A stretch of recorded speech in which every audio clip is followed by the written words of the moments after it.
Halo semuanya, kembali lagi dengan saya Mika Herlokosa, dan kali ini kita akan mempelajari lebih dalam tentang apa itu kebaikan.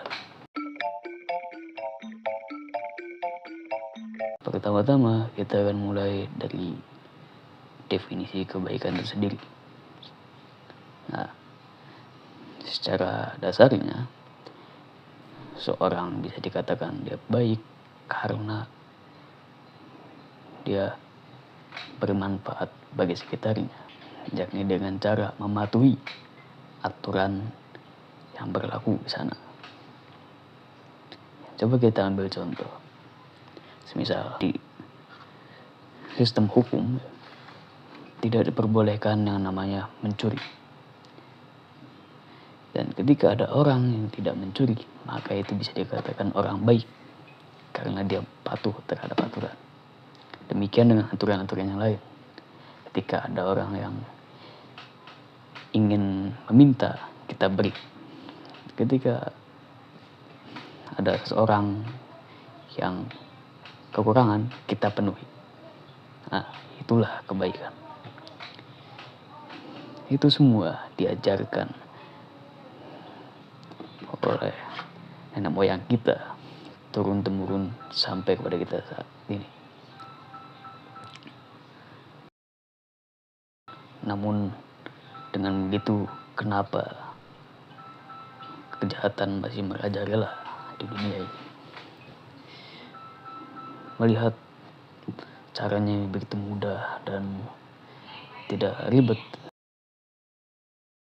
yang sebenarnya ini mampu dilakukan oleh setiap orang, tapi mengapa setiap orang baik selalu dianggap tidak berguna? Mereka dianggap lemah, terasingkan, bahkan dimusuhi. Sungguh ironis memang. Ketika kita berbuat baik, semestinya kebaikan itu dibahas lagi. Ketika orang membuat jahat, maka semestinya kejahatan itu dibahas lagi. Tapi kenapa begini? Apa yang salah? Apakah selama ini pemahaman kita tentang kebaikan itu tidak berguna?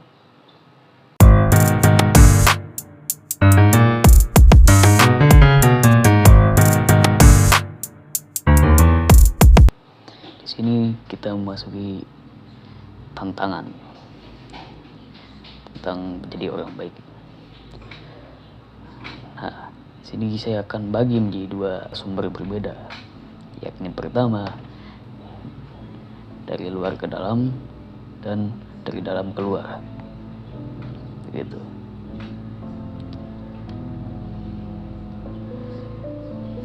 Dari dalam keluar, yang bersumbernya dari pikiran sendiri. Jadi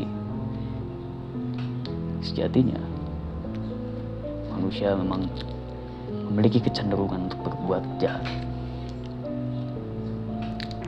Ini merupakan fakta yang terbukti pada apa yang kita lihat saat ini.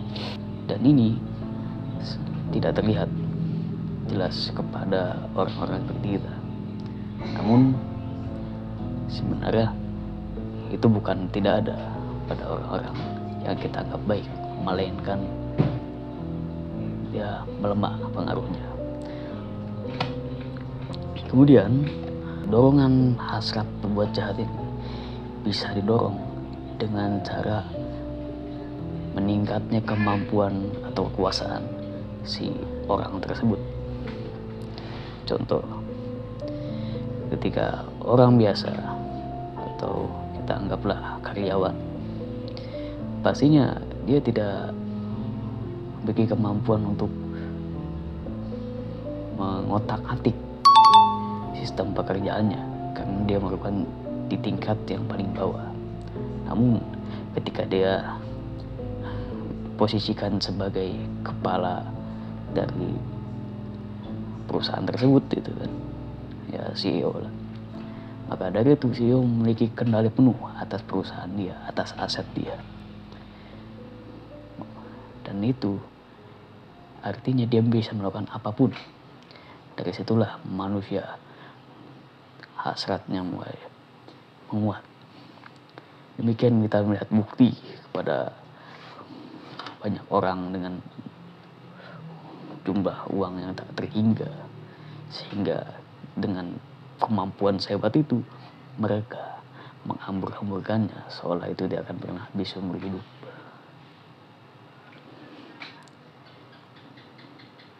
Dan dengan begitu akhirnya mereka kemungkinan untuk kehilangan akal sehat yang disebabkan oleh buta terhadap seluruh kekuasaan yang dia miliki.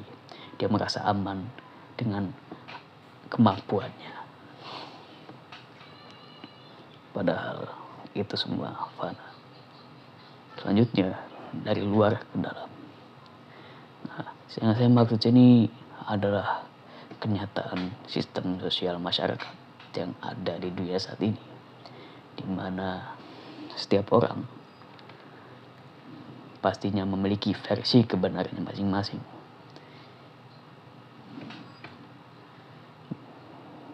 Buktinya terlihat pada perbedaan cara berpikir, perbedaan agama, perbedaan ideologi, dan lain sebagainya. Nah, dengan adanya dua versi kebenaran yang berbeda dan masing-masing mereka menganggap yang mereka pegang adalah hal yang benar, maka dari itu ketika ada sesuatu yang berbeda, sebesar contoh, kita ambil contoh orang Jepang dengan orang Indonesia.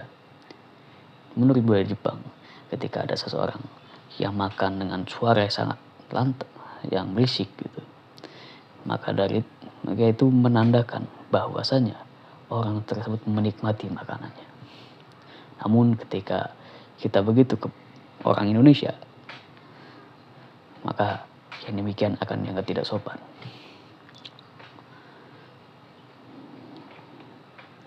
Nah, ketika ada suatu dua versi kebenaran yang saling bertolak belakang, maka dari itulah terjadi yang namanya konflik.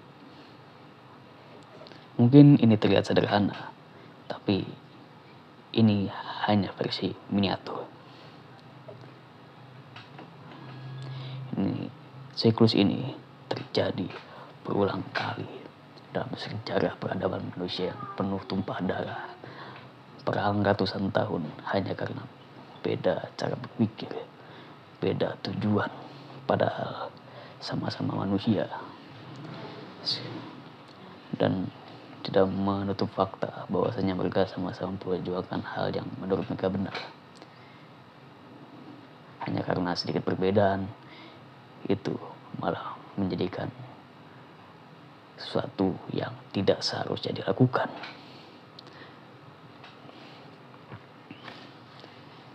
Dengan begini, adakah suatu kebenaran yang benar-benar universal? Sebenarnya untuk membuktikan satu kebenaran yang bisa diterima setiap orang itu sangat mustahil. Karena ketika ada satu versi kebenaran yang dipegang oleh seseorang, maka dari itu jika ada sesuatu yang berbeda dari pemahamannya, maka itu bisa dianggap salah. Contoh, karena kita diajarkan memakan makanan menggunakan tangan, maka dari itu ketika ada seseorang yang makan selain menggunakan tangan, semisal menggunakan kaki, maka itu kita anggap salah. Karena kita sudah percaya, kita sudah tertanam dalam kepala kita bahwasanya ketika orang makan harus menggunakan tangan. Begitu. Menjadi orang baik dan lain sebagainya itu tidak pernah mudah. Karena seringkali mereka berusaha dibuang oleh mayoritas yang sudah terjerat oleh sistem yang bikin mereka kehilangan rasa kemanusiaan. Sebenarnya ini tidak harus ditunjukkan oleh rasa kebencian, dendam, atau kejahatan murni dari keinginan mereka, melainkan ini berasal dari kepatuhan yang tak berdasar.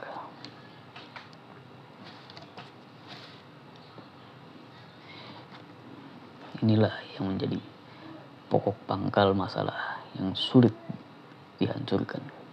Karena orang-orang yang begitu, yang patuh dengan kebutaan, mereka tidak jahat dan tidak juga baik. Mereka hanya menurut tanpa bertanya.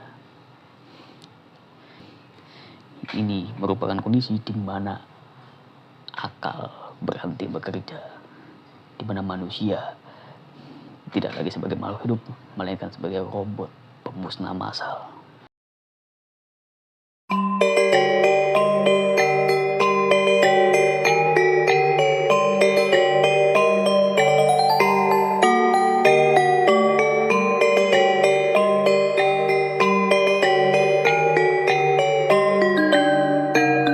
Dengan apa yang terjadi, ini bisa menjadi refleksi terhadap diri kita sendiri.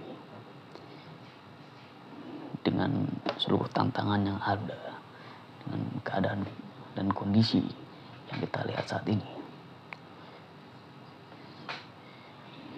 Sekalipun itu sangat menyedihkan dan mungkin tidak seharusnya terjadi, tapi itu di luar kendali kita.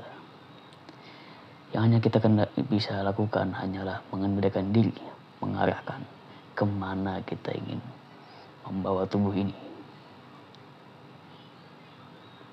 Dengan cara terus mempertanyakan setiap tindakan yang menjadi sikap hidup kita.